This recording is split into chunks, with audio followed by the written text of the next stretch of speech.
Mr. Deendayal Agrawal, Chairman, CSR Research Foundation, Mr. Pathak, Mr. Marwa, Mr. Sharma, Mr. Pankaj Chaturvedi, Mr. Jigmet Tapka, all the distinguished guests, ladies and gentlemen. I am truly delighted that the CSR Foundation is doing this national summit on three very key and path-breaking emerging areas of growth, which are so very critical to have for sustainability. The Prime Minister at the COP26 in Glasgow had committed to 5 nectars, the Panch Amrit. The key to that is about reaching net zero by 2070. It is not possible to achieve this without a huge amount of technological disruption, without moving to cleaner forms of mobility, and without using technology to leapfrog. Let me first tell you that in the total energy basket of India, electricity accounts for only 17%. That is, even if you go totally renewable, 100% renewable on electricity, there is still 83% of energy. We are a major importer of fossil fuel. We import worth 165 billion worth of fossil fuel, which will go up to about 320 billion in the next 15 years.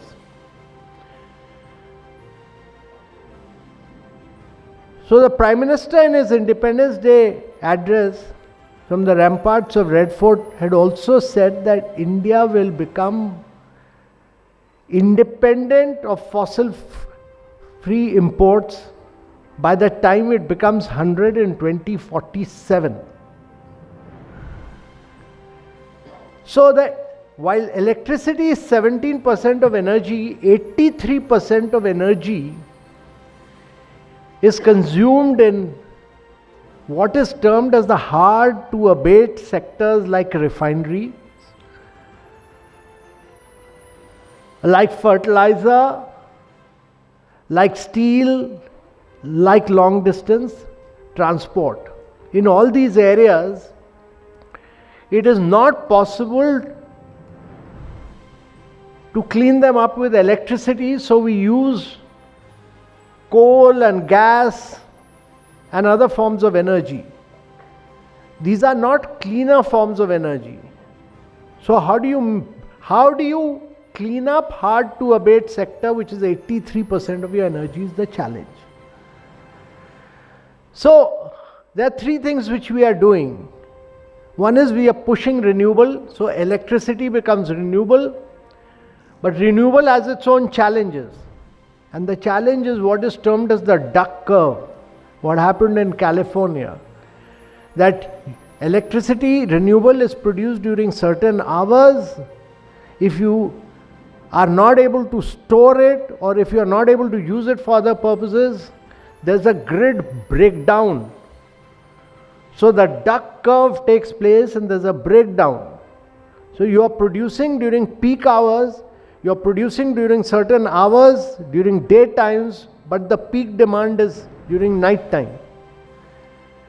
And when you draw that curve of production during particular time, demand during certain other times, that means you will have to store energy.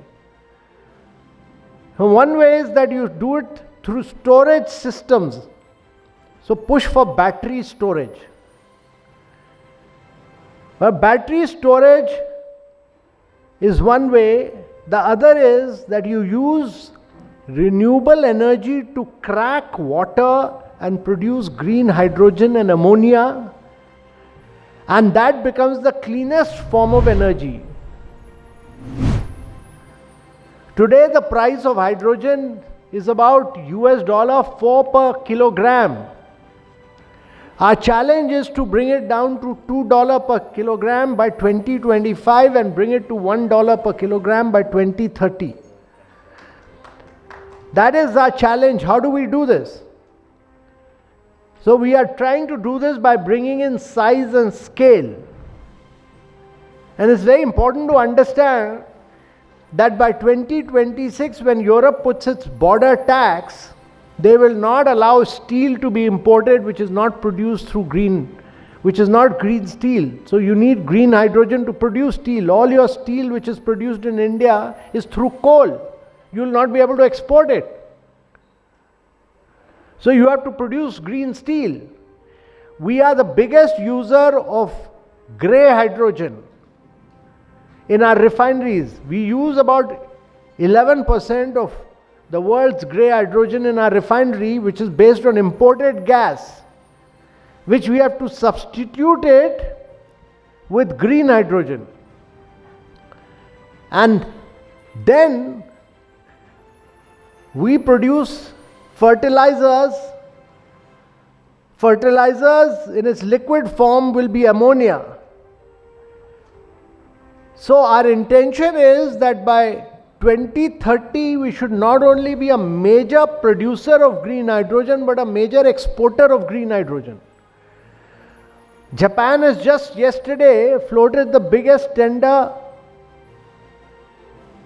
for green hydrogen. Japan, Korea will all go green. Europe will go green. You will not be able to export anything without going green. And therefore, it's not only the domestic demand, but the global demand is growing. The international shipping body has said that 50% of the ships must go green operating in international waters. So there's a huge opportunity for exporting to the rest of the world. And let me also tell you that in this sector there is no competition with any other country, because to produce renewable energy which is then used to crack water, your competition is not with China. Your climatic conditions are very good. Your competition is with Middle East. Middle East already has gas and oil, but Saudi Arabia, UAE are all going in for green hydrogen. And therefore this is a huge opportunity. The other big opportunity is the disruption that is taking place is in electric vehicles. Their sales in India have increased exponentially, and the sales of EV in 2021 was over 3 lakhs as compared to 1 lakh in 2020. So you've seen the growth. The monthly volume sales has increased. But in electric vehicles, it's important to understand that 80% of India travels by two-wheelers and three-wheelers. And therefore, the government of India believes that the FAME scheme should be tailored for two-wheelers and three-wheelers, and that is what we have pushed.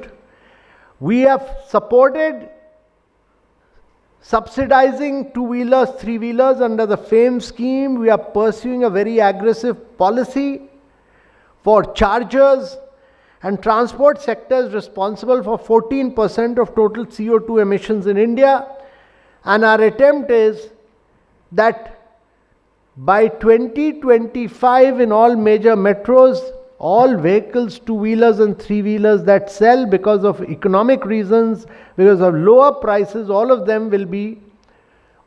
them should be electric vehicles.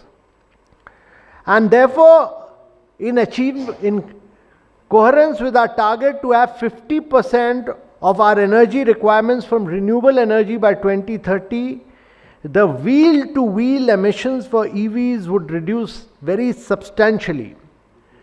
The total cost of ownership has been achieved in all vehicle segments, and the time span, the upfront cost of EV is falling very rapidly because the cost of battery is falling. The cost of battery was $1,100 per kilowatt hour.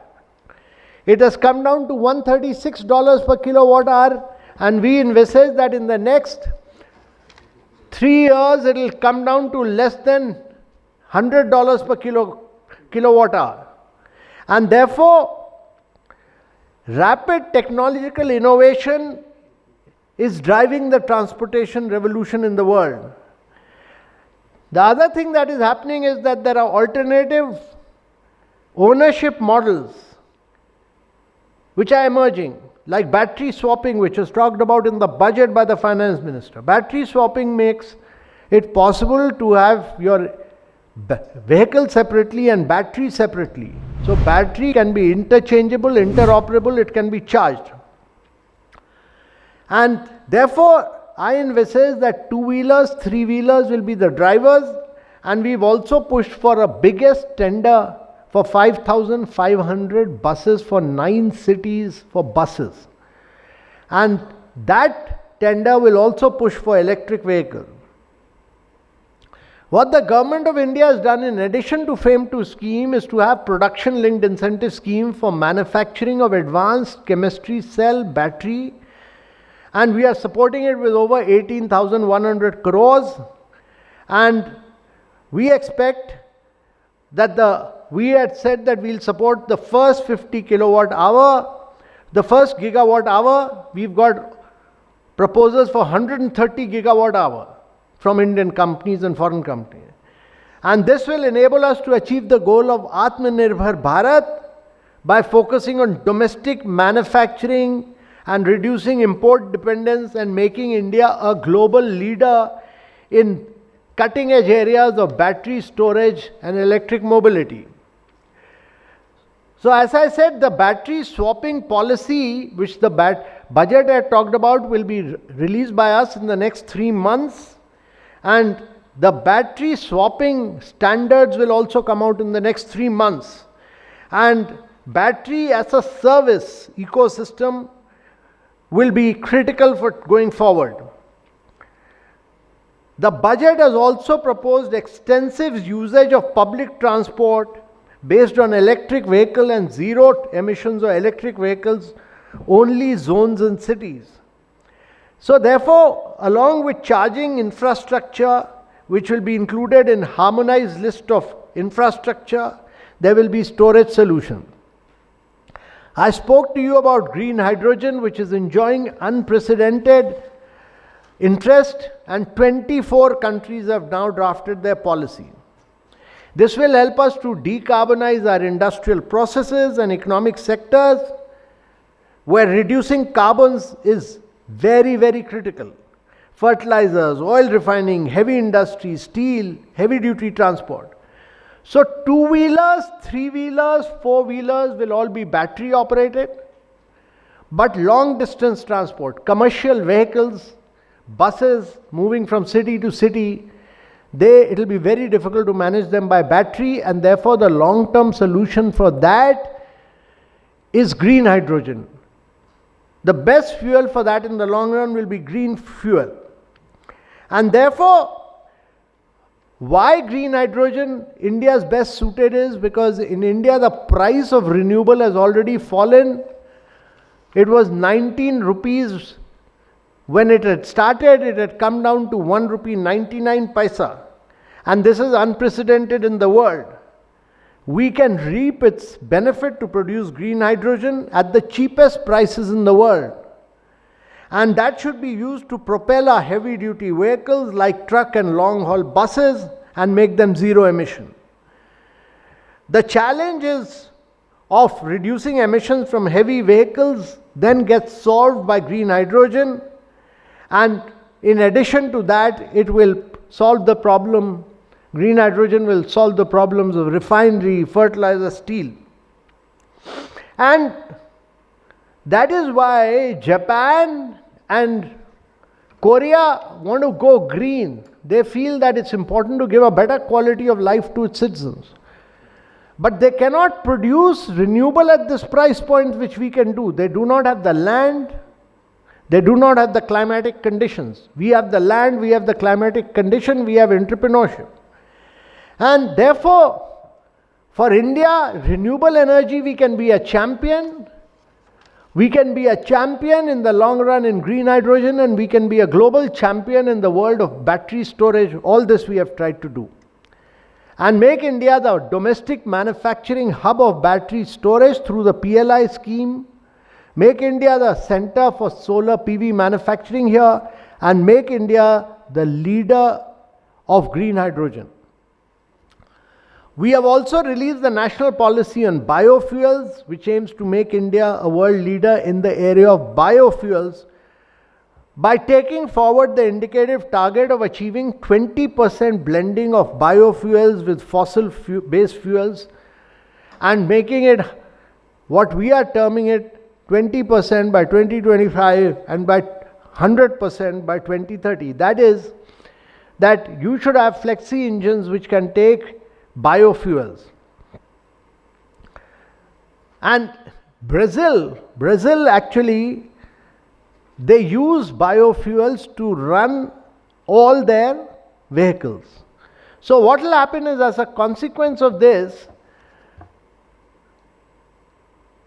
you will be able to reduce your import of fossil fuel, which is dirty fuel, and replace it by cleaner forms like biofuels, and you will be able to actually merge ethanol produced through molasses and through broken rice with your petrol. And our objective is that we should move towards E100 when we talk about ethanol, 100 by when we talk about flexi engines. So at present, apart from being highly dependent on non-renewable fuel sources, we are also reliant on imported crude oil to fulfill domestic consumption requirement. And therefore, promotion of the use of biofuels in transportation in India will help us reduce the crude import bill, and this effort will promote complete value chain production, distribution and consumption of biofuels. That is what we are aiming at. We are at the cusp of a mobility revolution in India that will be shared, connected and zero emission. But this whole aspect of green hydrogen, electric vehicles and biofuels cannot be looked at only from a mobility perspective, because mobility, two-wheelers, three-wheelers, four-wheelers is battery storage, long distance is transport, where you can mix biofuels, you can use green hydrogen. But green hydrogen has to be looked at from the viewpoint of decarbonizing your whole economy. Decarbonize your whole economy. That means you'll decarbonize fertilizer, refinery, steel manufacturing, all these areas. Long distance transport. And you will make your fossil fuel import zero. That is, in the next 10 years, when you will go up to 300 billion worth of import, you can reduce it to zero by manufacturing green hydrogen in India using your own renewable sources. So therefore, India can play a pivotal role in this global transformation of sustainability, of climate change adaptation and mitigation by moving towards clean forms of energy and transportation. We are trying in India to lead it from the front, and we are committed to climate action, and we are committed to doing so in the future. India's objective is that we should be a leader in climate change. We should be a leader in sustainability. And all this would require us to use technology to leapfrog in all these areas, which is what we are doing. We are using technology to be the biggest driver of growth in India in the coming years. In the past, India used to focus on sunset areas of growth. So we keep working hard, but we are working in the wrong areas of growth. Whereas the future belongs to the sunrise areas of growth. These are all sunrise areas of growth, and therefore our entire focus, the world trade, the world economy, the world's movement towards climate change will all be in these areas of growth, and that is where we are focused, and we look forward to some revolutionary technological changes in these areas in the years to come. Thank you very much, ladies and gentlemen.